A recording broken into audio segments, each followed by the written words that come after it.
Metro রেলে আমি আপনাদেরকে দেখাবো যে কিভাবে একজন অন্ধ মানুষ হেঁটে যায়। কথায় আছে, যদি কোনো দেশের ভালো উন্নয়ন করতে চান তাহলে সেই দেশের যোগাযোগ ব্যবস্থা উন্নত করেন। আর আমাদের দেশের যোগাযোগ ব্যবস্থা বেশ উন্নত হয়েছে আলহামদুলিল্লাহ। আর আমরা আজকে এই উন্নয়নের সহযোগী হিসেবে প্রতিবন্ধী মানুষ, বিশেষ করে যারা চোখে কম দেখে এবং ক্ষীণ দৃষ্টি সম্পন্ন মানুষ বা যারা ব্লাইন্ড, তারা কিভাবে মেট্রো রেলে উঠবেন, তারাও এই সুবিধা থেকে বঞ্চিত হবেন না। এই যে হলুদ দাগ চিহ্ন তো দেখছেন, এখানে সাধারণত ফোল করা থাকে বা একটু উচ্চ জায়গা থাকে অন্যান্য টাইলসের তুলনায়, এবং এখানে একটা কালার সেন্সেশন দেওয়া আছে।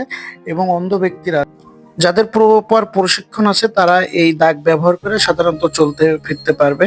এবং আপনারা দেখছেন যে আমি হাঁটতেছি, এই দাগগুলো দেখাচ্ছি। তো আপনার আশেপাশে যারা আছেন দৃষ্টি প্রতিবন্ধী বা কম দেখে বা একটু দেখতে পায় না, তারা যদি মেট্রো রেলে উঠতে চায়, তাদেরকে অবশ্যই অ্যাডভান্স প্রশিক্ষণ দিবেন এবং আপনারা সচেতনতা বাড়াবেন। ভিডিওটা ভালো লাগলে সবাই লাইক কমেন্ট করবেন।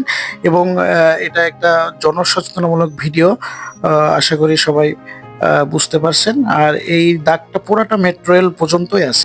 ধন্যবাদ সবাইকে, দেখা হবে পরবর্তী কোনো ভিডিও।